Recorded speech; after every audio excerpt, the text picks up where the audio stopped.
So this is Omron's HeartGuide. It's the first wearable blood pressure monitor cleared by the FDA. We've been working on this for about 2 years. We gained FDA clearance in December of 2018. We'll be going on launch January 8th of this year. Its primary purpose is as a blood pressure monitor, but it will also track your activity, so your steps, your calories, your distance, as well as your sleep, when I went to bed, when I woke up, how many hours of restless sleep I've had. It does a few things like a smartwatch would, which is your notifications, so incoming email, text, phone calls, also as a watch.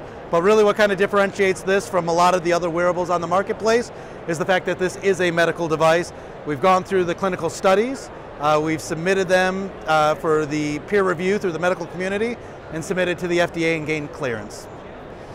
Yeah, so a lot of times we have more traditional blood pressure monitors which people will use once a day and think that's what their blood pressure is for the day. We wanted this to be a little bit more mobile, where people can be out there understanding how the different decisions they make throughout the day have an impact on their blood pressure.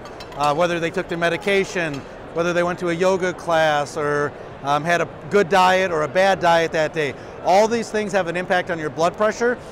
So we want people to be able to go through and understand how those decisions impact. So the only way to do that is to make it wearable.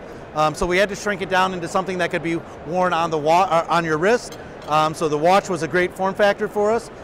We built an extra large battery in there, so you have to only charge it once a week.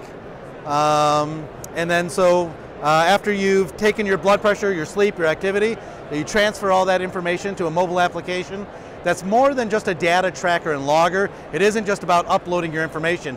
It's about giving you context of what that information means. So we actually analyze the data and we put it in very simple terms.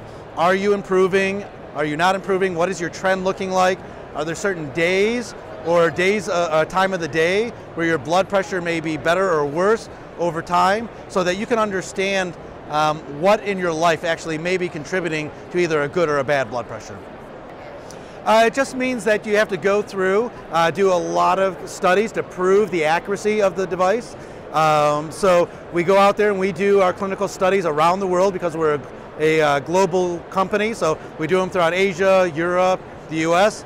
And then we publish them, we give them to the FDA to review, to gain clearance, versus a product that may be more a consumer device, which still can be very useful, but really at the end of the day it comes about, can your doctor trust that information to be utilized in the diagnosis and treatment of hypertension?